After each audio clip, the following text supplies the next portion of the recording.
بسم الله الرحمن الرحيم. يا أيها النبي إذا طلقتم النساء فطلقوهن لعدتهن وأحصوا العدة واتقوا الله ربكم لا تخرجوهن من بيوتهن ولا يخرجن إلا أن يأتين بفاحشة مبينة وتلك حدود الله ومن يتعد حدود الله فقد ظلم نفسه لا تدري لعل الله يحدث بعد ذلك أمرا فإذا بلغن أجلهن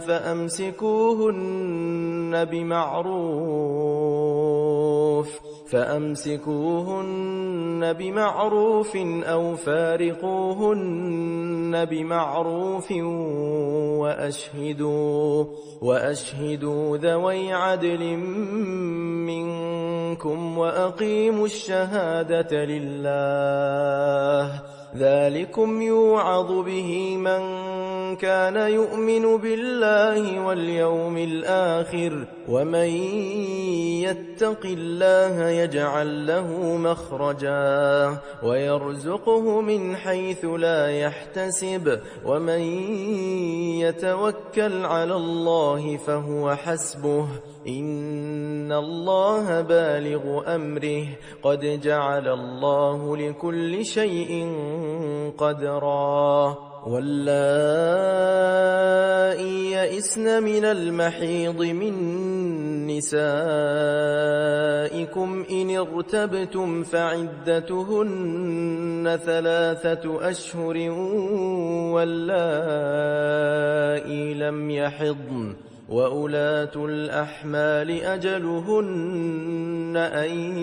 يضعن حملهن ومن يتق الله يجعل له من أمره يسرا ذلك أمر الله أنزله إليكم ومن يتق الله يكفر عنه سيئاته ويعظم له أجرا أسكنوهن من حيث سكنتم من وجدكم ولا تضاروهن لتضيقوا عليهن وإن كن أولات حمل فأنفقوا عليهن حتى يضعن حملهن فإن أرضعن لكم فآتوهن أجورهن وأتمروا بينكم بمعروف وإن تعاسرتم فسترضع له أخرى لينفق ذو سعة من سعته ومن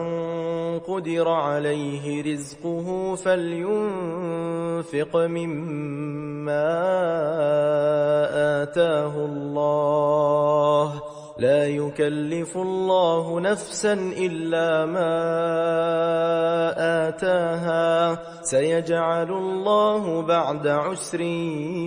يسرا وكأي من قرية عتت عن أمر ربها ورسله فحاسبناها